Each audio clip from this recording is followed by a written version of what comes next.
ketika kita ingin melakukan sesuatu yang membahayakan buat diri sendiri dan buat orang lain gitu harus dipikir ya. Karena ketika kita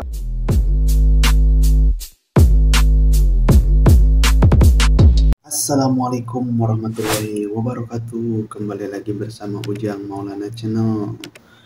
Kita sekarang berada di kamar ya. Kebetulan baru bangun tidur semalam, kepala terasa pening dan pilek. Habis minum obat pelutak, alhamdulillah langsung tidur. Nah, untuk teman-teman gimana, masih betah di Saudi atau masih semangat untuk bekerja? Apa sudah tak sabar ingin bertemu keluarga di kampung halaman?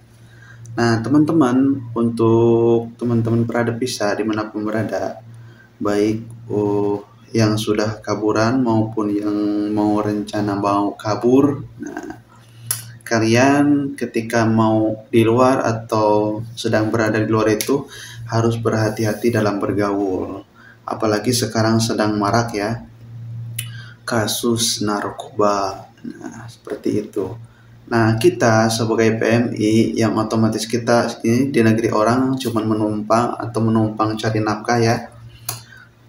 Tujuan kita di sini untuk mencari nafkah buat keluarga dan buat kesejahteraan kita di masa selanjutnya atau di masa tua. Nah, sekarang mumpung masih muda, mumpung masih sehat, kita punya kesempatan untuk mencari materi untuk memperbaiki perekonomian keluarga dan untuk kesejahteraan rumah tangga bagi yang sudah menikah. Bagi yang belum, yaitu mungkin ada yang sedang mencari nafkah untuk orang tua sekaligus untuk biaya pernikahan, seperti itu. Pasti ada lah pokoknya yang sedang bekerja, pacarnya yang sedang menanti ingin segera dinikahi, ada seperti itu.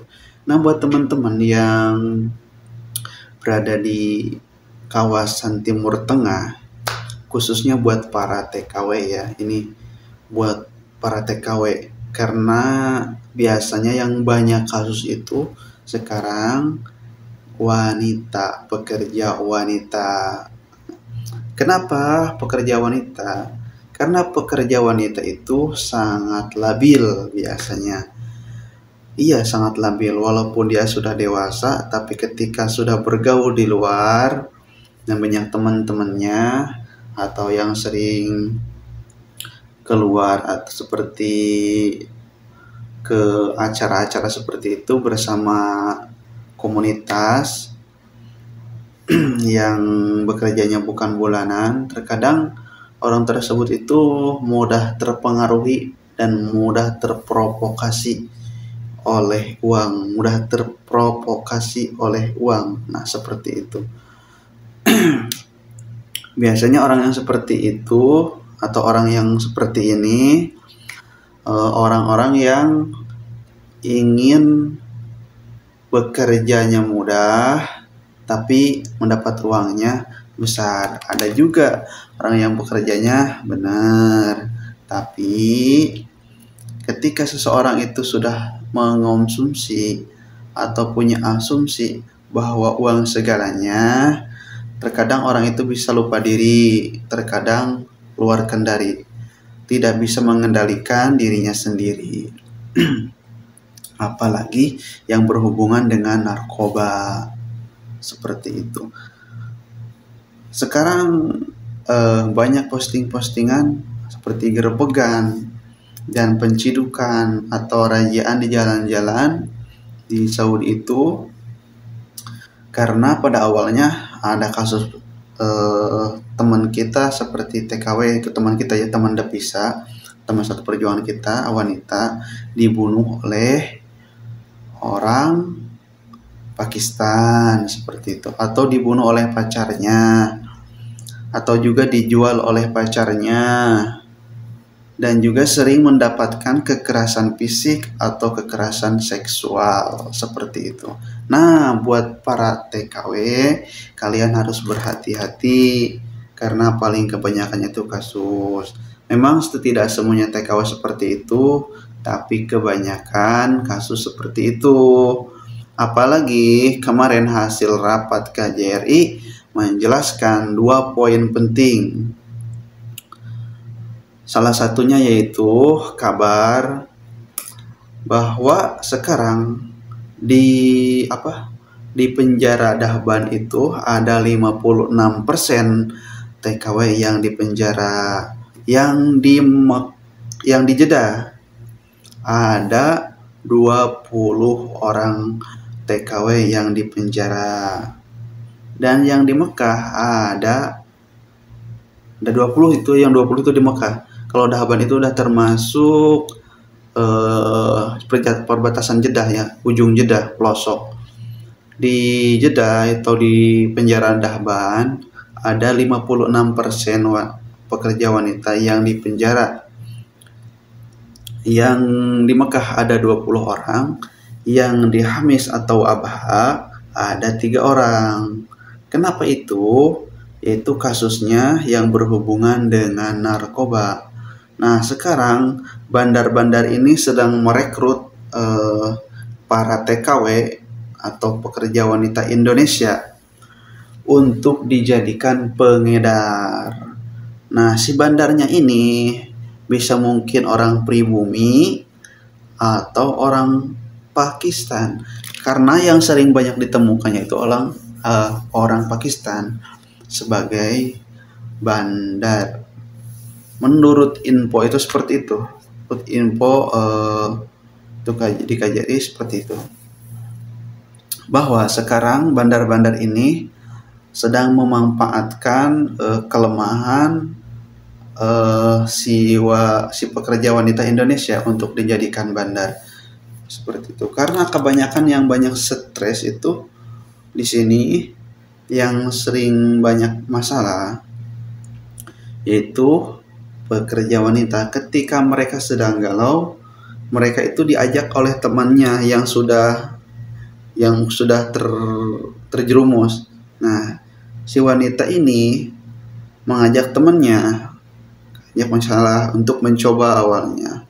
Nah, ketika sudah mencoba dan ketagihan, si temannya ini mengajak temannya yang lain lagi. Nah, satu ngajak, yang kedua temannya ngajak lagi, yang ketiga ngajak lagi, dan terus berantai seperti itu. Nah, makanya sekarang ketika ada kabar 56% pekerja wanita di penjara Dahban itu kasusnya rata-rata karena narkoba. Nah, itu tidak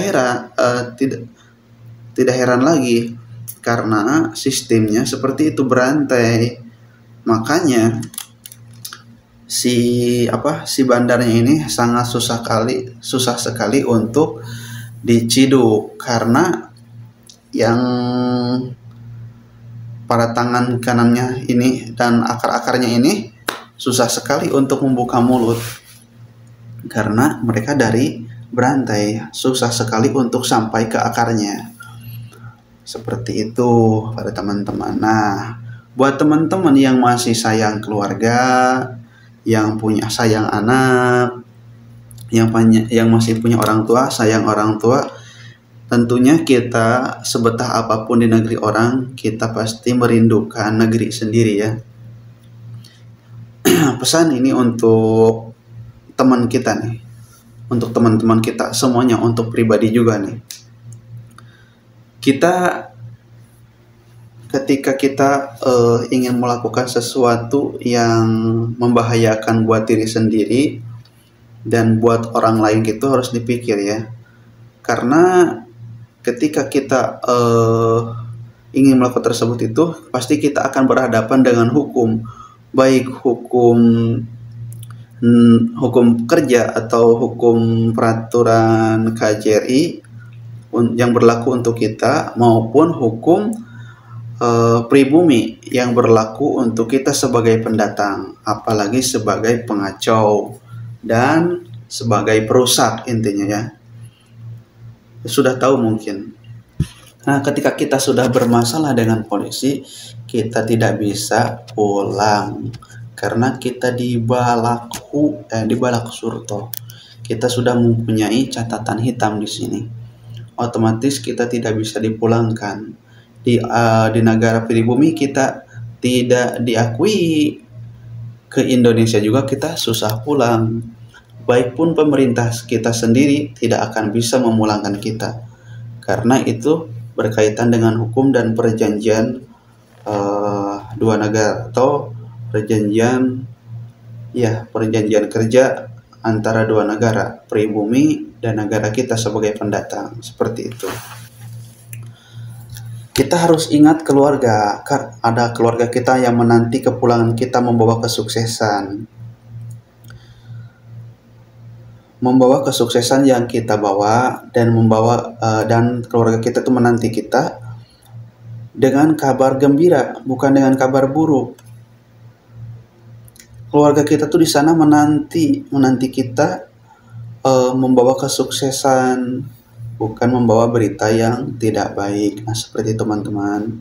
Maka ada kalanya ketika salah satu keluarga TKW yang di Indonesia katanya ada anak saya yang hilang, yang tidak ada kabar katanya sampai hari ini. Ada juga seorang suami katanya istri saya sudah tidak ada kabar sampai hari ini, mungkin hilang kontak seperti itu. Nah, biasanya mungkin sudah termasuk ke dalam kasus seperti ini. Nah, untuk teman-teman yang masih sayang keluarga, yang masih merindukan negeri kita sendiri ya, otomatisnya yang ingin pulang ke negara kita sendiri, otomatis kita harus menjaga pergaulan kita dan jangan sampai terjerumus oleh rayuan-rayuan orang luar. Karena orang luar itu mereka di sini sama seperti kita itu mencari nafkah, otomatis segala hal apapun mereka akan lakukan, apalagi terhadap kita sebagai korbannya. Nah, seperti itu teman-teman.